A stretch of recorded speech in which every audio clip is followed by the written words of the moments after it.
All right, gang. We are here with a very cool director. That is not the right graphic. Hold on one second.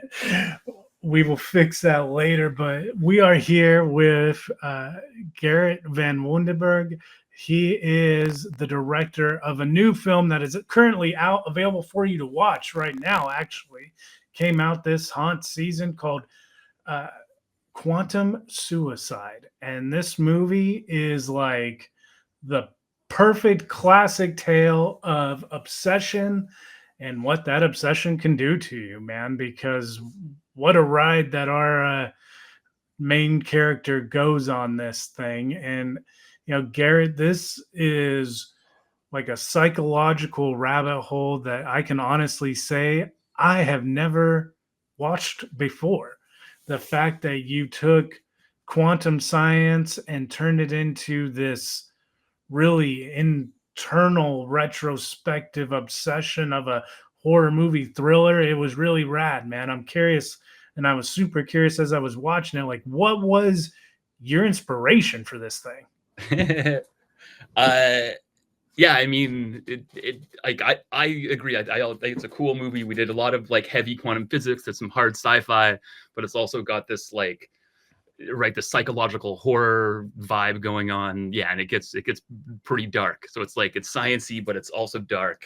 Uh, yeah, where did the story come from? Like when I was in university, one of my friends, Carrie Friesen, told us about this quantum suicide experiment, this thought experiment. One day, he's like, "Hey, have you guys heard of this thing?"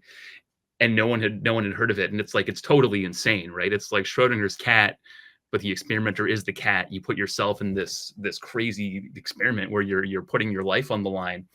Uh, but yeah, like I heard about this from my friend Carrie, and I was like, I'm gonna make that into a movie. Like this is a dope idea. It's gonna be a movie. And that was like 20 something years ago. It was a long time ago, but that idea stuck with me, and it's like eventually I did it. we made that film. So what was it your buddy Carrie that was like the main inspiration for our protagonist slash antagonist? Like where did you kind of like draw upon to get him? Because his, you know, where he starts in the movie, like he really wants to figure it out. But then I don't want to get into spoilers, but when like the big kaboom happens Yeah. after that point, like he doesn't really, you see like an emotional disconnect starting where his girlfriend's trying to really bring him back from the brink, and it's like no, no, no. And then there's the sentimental character in the little girl that you can tell that he really has an affection for, especially the scene which I thought was cool where he shows her how to like fix the radio that she's building. Yeah. um but even at that, that's still not enough. So like where, when you were writing him, did you draw from? I mean, like I knew the film was about quantum suicide. Like I knew the film was about a character who was going to do this. Hmm. And then the challenge in writing it was like, or like the cool thing to explore when you're writing it is like, who would do this? Like who would actually commit quantum suicide? And like what would they have to know about reality? Like what would their belief system have to be to like bring them to this point? Mm. And I mean, like I didn't have like a specific person in mind or anything like that. Like I wasn't drawn. If anything, the closest thing it is me. Not that I'm like psychotic like that, but to understand, like to understand a person doing kind of like things that aren't necessarily rational, but there's the like underneath it, there's logic to it. Like you kind of draw in your own, like the intricacies of your own psyche, like the weird things about yourself. uh yeah, so I don't know, like if it's based on anyone, it's based on some weird shit inside me. The fact too that I mean, you kind of like nail it on the head with the fact that it's you know more rooted in reality, I guess, in the fact that this is something that, in him being kind of off his rocker a little bit, he's not like in an actual science lab. He's building all this equipment from like scrap yards and wherever Totally. he can wherever he can find it. And then where's the lab? Oh, it's in their garage. And it's just like, it's almost like the making of a super villain in like a DC or Marvel movie. Like, Totally. Uh, like something like certainly the next film that I'm working on now, I very much I think about it like it's a comic book movie, but if you took it really seriously. mhm, So it's not like out there and superheroes and stuff, but it's like if you treat it really like artistically and like it's a this is a serious it's yeah it's artistic, but it's like it's psychologically like serious and real, like it's an independent like art film. I mhm. think I think that kind of like it, that's a vibe I'm into. I'd like to make movies like that are out there. They're kind of they're like outside of the box, but they examine stuff with a level of seriousness. That works. I think the best example I can think of is when M. Night did the Unbreakable franchise. You know what I mean? Like that fanciful concept, but heavily rooted in reality, Yeah, like how the real world would react. I thought that your cast conveys that like to a T, man. Like the emotion that the actress that plays his girlfriend yeah, trying to again pull him from the brink of what she knows is disaster. Like she knows almost like what the end result of the whole thing is going to be, and she's begging for him to kind of come back, for lack of a better term. um it totally. really it really is a great performance. How, was it a casting call, or was it, do you know your actors and actresses beforehand, or how did you find your cast? Yeah, so the two main characters, like Andrew, the scientist, and his partner Kate, or his partner Genevieve. Sorry, in the film, their characters' names are Cayman and Jen, but in real life, it's Andrew and Kate. Andrew and Kate are both friends of mine, and they're people that I knew, as people before we made the film. We did like go through casting, and we had auditions, we had other people try out, but it really felt like it should be Andrew and it should be Kate. Um, and Kate, when I went to university, Kate was in my school, so she was in the drama program, and we Mm, had this joke forever that she was gonna star in my first movie. And then when we started making it, we're like, yeah, we have to get Kate. Like Kate has to audition for this. And when she did, like she knocked it out of the park. It was like it was obviously she was the one for it. And Andrew as well. Like we knew him before. He was when we were in film school. Like Andrew he was an actor, but he was like an actor buddy of ours, and he was in like a bunch of roles for stuff that me and my friends were making when we were, just messing around in film school. But Andrew was really good, and he had the look, and he's like in real life, he's such like a jovial, happy person. Like he's not came in at all, but mm. like he can get there, and he can like embody that character so well. But Kennedy, the little girl, Yeah. was a professional actor. Kennedy was a professional child actor. We didn't know her before, Huh. and yeah, she like blew us out of the water when we auditioned her. Yeah, That's pretty cool. Like the way that they all kind of gel together too is pretty. You would have thought that they were buddies. You know what I'm saying? You would have thought that they had known each other for a while, because yeah, her performance, Caden's performance, especially as a child, as a kid, uh, packs a punch. yeah. Kennedy was incredible for sure, and just so professional. Like she was a child actor, right? Like way before our film. She was by far the most famous person involved in our production. She was in the one with Jet Li when she was a baby. Like she was Oh in wow. Yeah. movies. Yeah, and even like her whole family, right? Like her mom brought a level of professionalism to it. Like the actors were in charge of their own wardrobes, and when Kennedy would show up on set, her mom would have 10 different options for what she could wear in the Hmm. scene, and it was all like on point, like so good. It was, yeah, they brought a level of professionalism to it that was amazing. You gotta tell your buddy Andrew there was multiple times, multiple shots where I'm like, this dude looks like Peeta from the Hunger Games. Cool.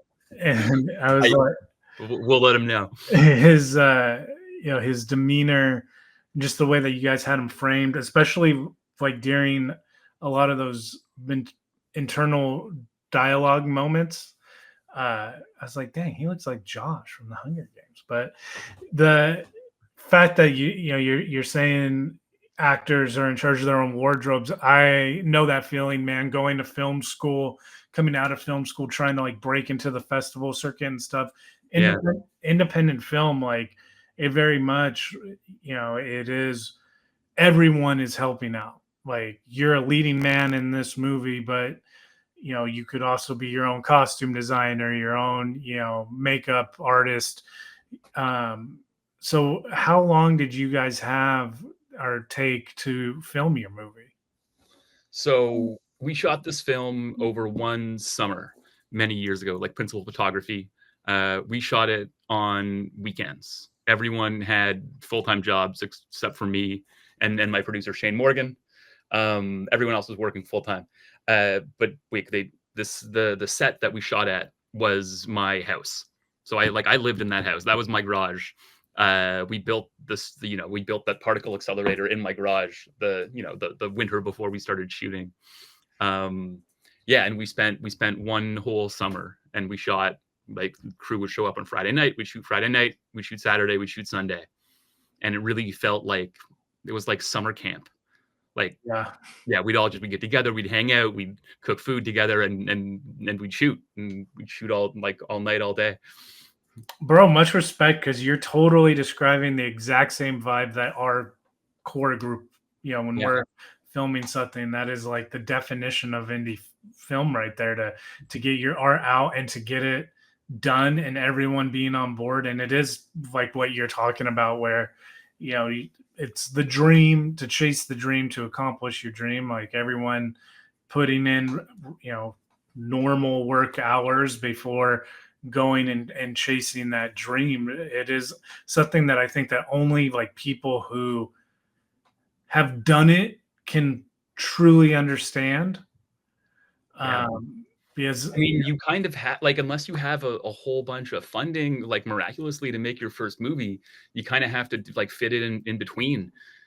yeah, Yeah, 100%, man. Like the stuff that we have done, it is exactly the same kind of schedule you're saying. I'm off at 5. Okay, we'll start filming at 7. yeah, So the film, what you were talking about, his lab, his quantum accelerator, and all of that.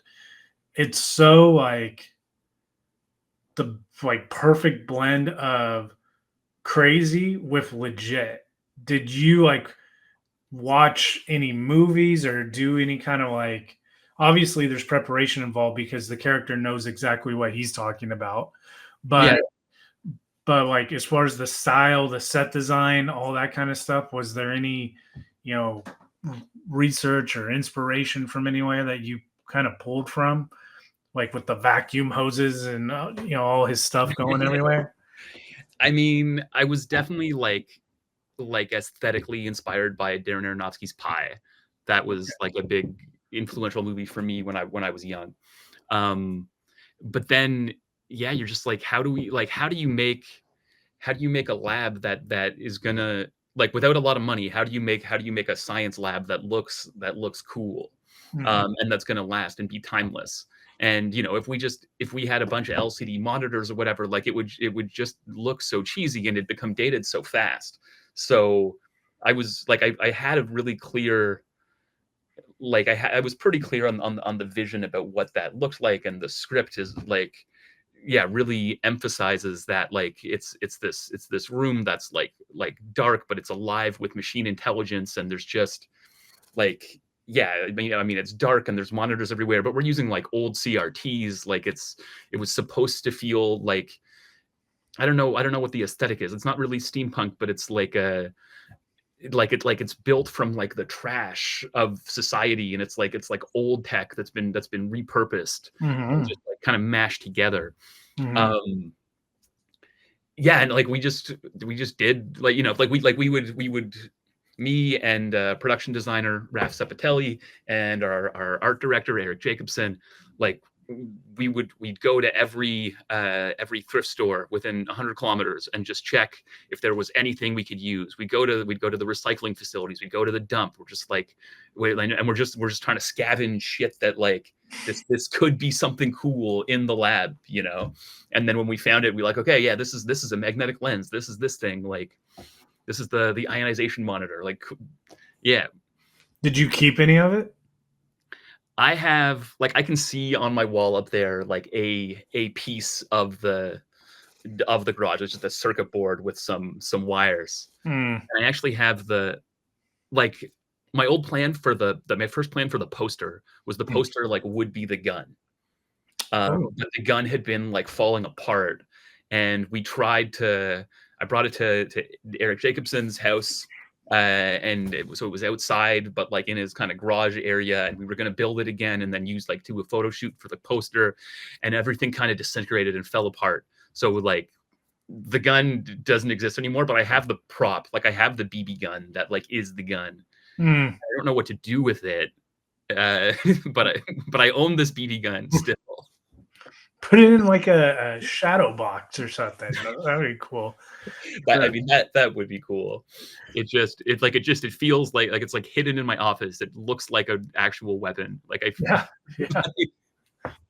yeah. Is there a particular scene sequence that you were, were you editing this yourself? Yeah, I was the picture editor as well. So did you, when you were working on it post production, was there a particular scene sequence, and now that it's like done, when you're watching it again, that you were like, yeah, like this is exactly what I wanted it to be? I mean, there's a lot of stuff I'm really proud of in this film, especially considering like what we pulled off for no money. Mm-hmm. Um, but I think the quantum suicide scenes Mm. are like, I think we really, that like that's what I was envisioning. That's what we had in the script. Like I think we really pulled those off. And I mean that, like the gun in the movie, like it looks like it tracks him. Like it looks like it's a prop that works. In Mhm. actuality, like the thing, it would just kind of like spin on itself. Like we couldn't make it do anything. We couldn't make, like we had a remote control, it was wired up, but like it wouldn't track you at all. Uh, Mm. so it's just cut together, like the little flinches. We just cut it so that to give that impression that it's following you. So I'm especially knowing how bad our footage was. I'm so proud of what it turned into. Like yeah, the cohesive story we tell with it. But I love the quantum suicide scenes. I really love the like our composer Mark Lazeski.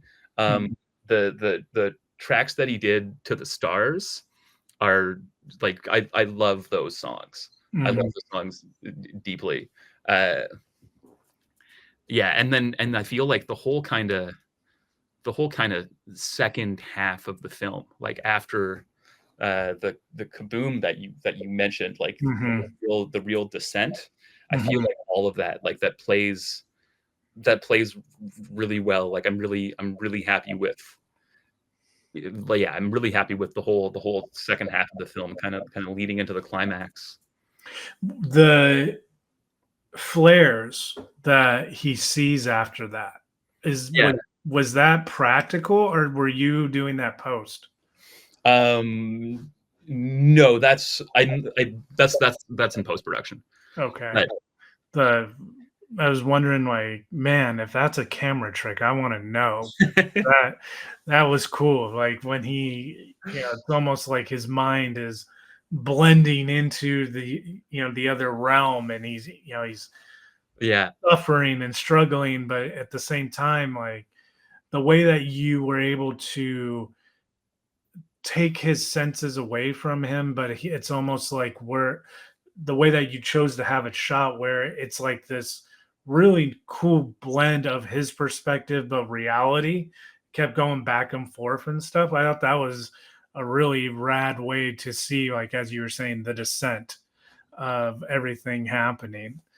And then the fact that you gave the realm almost like its own persona, as he's sitting there and having those internal monologues as he's trying to figure it out, and the computer is, talking back to him with the different results. yeah, It it served as like a really cool catalyst of,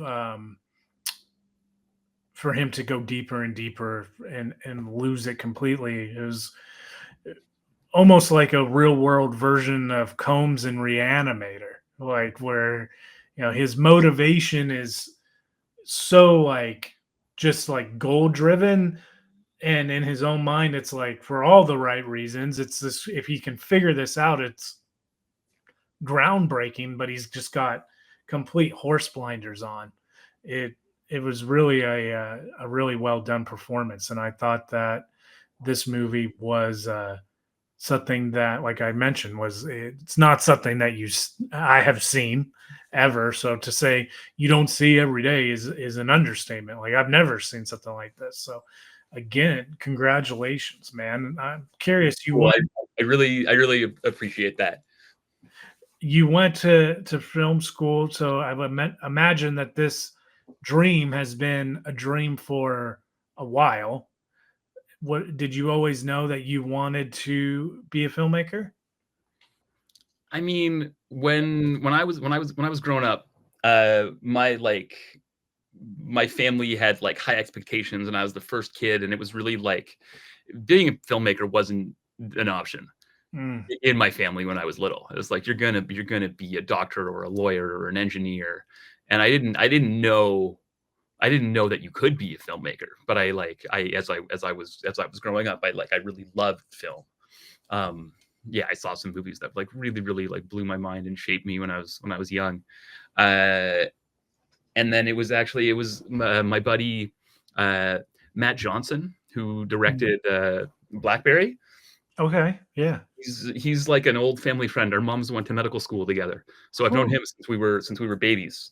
And Matt always wanted to be a filmmaker, and he was kind of the first person who showed me that it was like that was a possibility. Hmm. I didn't know before that was like you could do that with your life, that you could do anything with your Yeah. life. Yeah. And so what was it for you that made you decide, you know what, doctor, lawyer, no, like I am gonna be a filmmaker? Was it like a conversation with him? Like fast forward to the point of mid teenage, college years, as you're making that decision to go to film school, like when did the full commitment switch go off in your head, do you think? Man, I don't even know. Like when I was a teenager, I was already like far off the rails. Like I wasn't anywhere close to what my parents had hoped at that at that point in my life. Uh, but yeah, when I like got back on the rails, I was like, okay, I got to get my shit together. I'm going to go to university.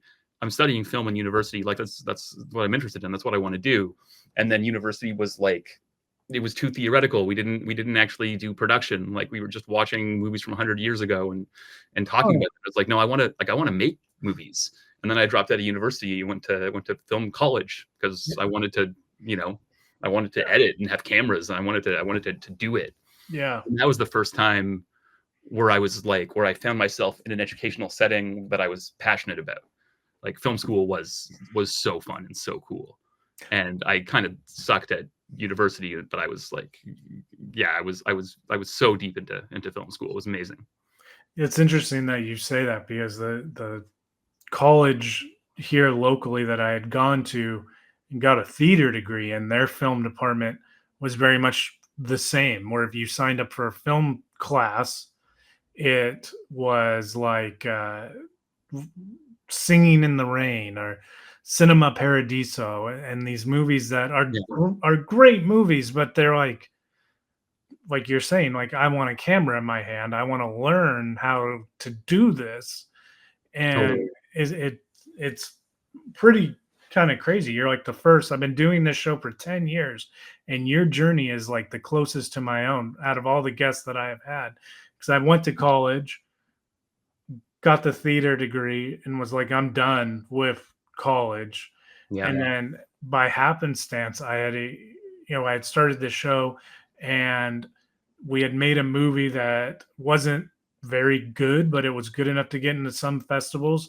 And a director came on the podcast, and he was like, you need to go to film school and learn how to do it. And it wasn't my brain at that point was like, well, college is film school. And he was like, no, no, it's like a film school. Like, think of it like a trade school. Like, they're going to teach you how to do it correct, like hands Totally. on everything. And it was like, yeah, it was like going to Oz. I was like, holy shit, like this is awesome. I wish I had known about this 5 years ago, type of a thing. And it is interesting that I teach high school now, and more kids are going to like a trade school than a college now because they want the hands-on to learn how to do something um, by people who do it than versus sitting in a classroom and maybe getting there eventually. It is kind of rad. I would say that film school is definitely great for that kind of a mentality, for that kind of a person. Totally. Yeah, and Uh, it's satisfying to do something with your hands. It's satisfying to do something with your body and to like to build something, to have a like a product that exists when it's over, or a piece of art or whatever it is. yeah, absolutely. So you mentioned this superhero-esque movie that you got coming on deck. Yeah. Can you tell us anything about that one? Yeah, I for sure I can. So the film I'm working on now, I mean, I'm working on the screenplay. We'll see. I'm not making another movie like Quantum Suicide. Like that was self-financed, and it took forever because we didn't have any support, and like we paid for that movie to get made. So I don't know if my next film will get made, but if I will only do it if we get real funding and we get to do it, the right way, like like really like more in the system. But this film is it's a time travel film. It's called The Rose Peddler. It's a story about a homeless man who can travel back in time one day. So he kind of has like he's like harnessed the ability to like he has a machine and he can send himself back, and he uses it to live each day over and over again Mm, to make like to kind of yeah to minimize the harm that happens in that day, to make the day as good as possible, to minimize the suffering in the world, in like the place where he lives. mm. He's like the protector of this city. um so that's kind of like the premise. But because he's living each day over and over again so many times, he ages super fast compared to us. So he's aging like 100 times our speed. So he has to find a replacement to become the next Rose Peddler, and the story follows his replacement. That's pretty cool. That is something that it's almost like an superhero version of like a Groundhog's Day scenario where they can't get it just the way they want it, so they keep doing it. That's cool, man. The Yeah. his his aging um in your mind, are you thinking that you're going to have the same guy and then do like old age makeup on the guy, or in your mind's eye, are you trying to cast him at the starting age and try to find like an older actor to be the old version of him? No, it's gonna be one actor, and we'll like age him down for the earlier scenes and age them up for the later scenes, because Mm, it's not going to be like whatever 30 years throughout the film, but he's just getting more like he's getting older and more harrowed and more haggard, mm, like over time, over and over again. right on. Do you like for you as just a film fan? Yeah. What would you say like your top, 3, 5 movies that really like you watched at whatever age and you were just kind of like, whoa, like this is a world I very much want to be a part of. I mean, some of my top films of all time. Uh, I love Primer, Uh-huh. the Yeah. time travel film. I love Primer so much. Uh, Christopher Nolan's The Prestige. Mm, Prestige is my favorite Nolan film, like by a mile. I think that's like a genius movie. Um, Mulholland Drive, David Lynch's Mulholland Drive was uh, like a huge influence on me when I was younger. That was one of the first films that like yeah really blew my mind. Uh, Park Chan Wook, the Korean director who made Old Boy back in the day. oh yeah, yeah, yeah. Like I stylistically I love his films. I love the whole Vengeance trilogy, Old Boy. Um, More recently, he made a film called The Handmaiden, Yeah. which is like nearly a perfect movie. Like that's one of the best things I've ever seen. Like yeah, that movie's amazing, and I love his whole body of work. Awesome, man. The fact that you guys have begun your journey film production, and now this is out and available for you. I hope you guys are all super stoked because you should be. This thing really is very, very cool. And I hope that you guys watching will all go check out Quantum Suicide. But until the next one drops from you, Garrett, where can everybody kind of like keep track So Quantum Suicide. Sorry, yeah, okay. What's the question mean exactly? Keep track of of me you, or like of your process and or of your, you know, just you going on and doing your thing, film production, all that kind of stuff. man? I don't even know, to be honest. I don't have any like public thing to follow me. We've got a lot of accounts for Quantum Suicide, the film, Okay. and honestly, probably that's the place to do it, because I'll post updates on other projects there eventually when they're happening. Mm. Um, but yeah, Quantum Suicide is out now. It came out on Friday. You can stream it on Tubi and Plex. You can rent it on Amazon, on Fandango, on FiOS, and on cable in the States. Quantum Suicide has a website, which is actually like a really dope website, and it's quantumsuicide.de. So it's quantum suicide, and then the dot is before the de. So technically, it's a German website. Hmm. But yeah, and then we post stuff there. We post stuff on our social media for Quantum Suicide, and all our social handles are Quantum the Film. Did you guys get an opportunity? Or are you going to have an opportunity to showcase it on a like at a theater or anywhere? Yeah, so we did our world premiere at Popcorn Frights, which is a pretty Oh big yeah, yeah. festival in the southeast. We played in France at Utopial, which is the biggest sci-fi convention in Europe. It was like 150,000 people, guests, Wow. in sold out theater, 800 seats. It was awesome. Did you Uh, go? I went, yeah. Wow. Yeah, I went, and then I stood on stage for 800 people and I introed my film in French. Wow. Yeah, That's pretty crazy. totally, which was super cool. But yeah, we played at SF Indie Fest in San Francisco. We played at Philip K. Dick Film Festival in New York, where we won the Best Science Fiction Award. We played at Film Invasion Los Angeles. And we played in Morbito Fest in Mexico City. So There- we've been in some theaters in some cool places around the world. Yeah, I would say so. The France thing sounds unbelievable. It was amazing, man, because I love science fiction, and that was like the mecca of science fiction. Like that felt like I was home. It was so cool. Well, you can tell by the stuff behind me, I hate science.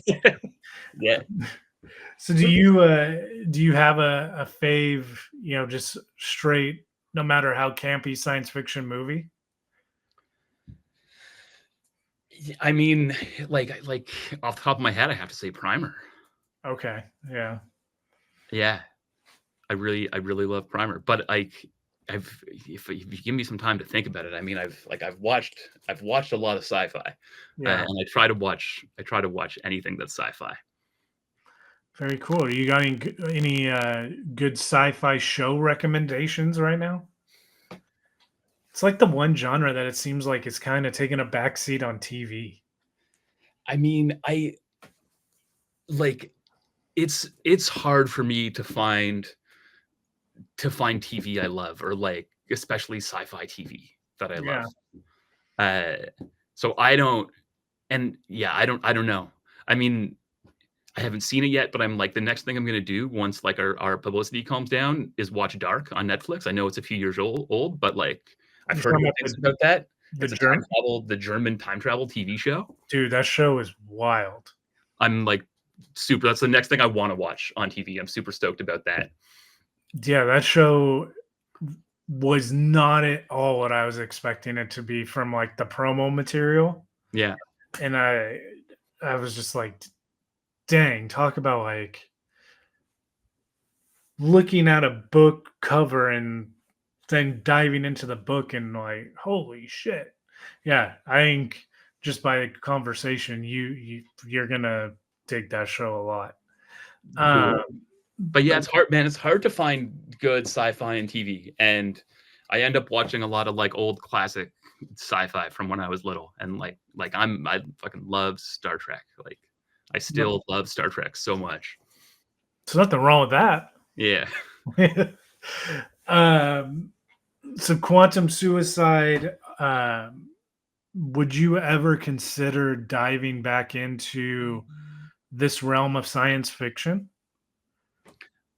In like the like like, making another film about like with quantum mechanics somewhere. well, or just like in this vein of like this really deep rooted, real science fiction? Because this is something that like there's someone out there on this planet, unquestionably. I mean, you guys were talking about, talking about the theory when you guys were at university. So there's definitely someone who could do this. That's what I mean by like real science fiction. Like there's definitely a guy on this planet, everyone alive, there's probably multiple that could go gather up all that equipment from junkyards and everything and make something similar to what he made in your movie. Like Yeah, there's has to be. So that science fiction to me is like borderline science fiction with like almost science reality fiction. yeah. Is that like a being like such a big science fiction fan, do you see yourself kind of delving in that science fiction, or would you want to go like Star Trek science fiction? So I mean, probably both. But The Rose Peddler, my next film is very much that kind of science fiction too. Like it happens in the present day, in our reality, um, right? And it's like I don't know. It's like what Margaret Atwood called the No Martians type of science fiction about Mm, stuff that could actually happen. So mm, it's like a type of speculative fiction. Uh, so I'm more drawn to that, especially when you're working with lower budgets, because sure, that's something sure, you can do. Um, I have another screenplay that I'm working on, um, which is going to be like a much bigger movie that I don't think I want to direct because it's going to cost $100 million. But I want to write like one piece of like epic space opera sci-fi, sure. and this film is about relativity. Oh, okay, Uh, because there's a lot of stuff going on with relativity and uh like right, like what happens when you get close to the speed of light, and the way that impacts like that affects how time works. uh mm, no one's really, they don't get into it enough, right? Like some sci-fi is like, well, you can go around whatever, like you can hyper age, is kind of the only thing they use it for, but there's like there's a lot of really cool cool stuff in there, cool consequences of that theory that I feel like hasn't been explored in sci-fi yet. And I'm writing a film about relativity that's like a big budget space opera sci-fi. That's pretty rad. That that is something, again, like you said, that people don't touch, whether they don't want to do the research to be able to like touch it accurately or what have you. But it's, man, it's brains like yours, Garrett, that'll make these movies, and then it'll be like one of those things where someone who'd never thought about it before sees it, and then they're like, "Holy shit, that's pretty cool!" Like I never would have thought that by watching The Flash Yeah, that it could potentially have all these different consequences and everything. I just thought he was super fast. And you get to break that door down, knock on wood. Right on, man. Well, we will definitely be following you and, hopefully seeing many more films from you, man. And we will definitely Quantum Suicide and post the website in the show notes so everybody can go check that out. But again, man, congratulations very much on the film's success and getting it out there for everybody to check out. It is definitely, you guys listening, watching, very cool film that will make you think and even be a little bit creeped out and feel for these characters in a fresh new story. So, Garrett, man, thank you again for coming on the show. yeah, absolutely. Thank you so much for having me, Jamie. And we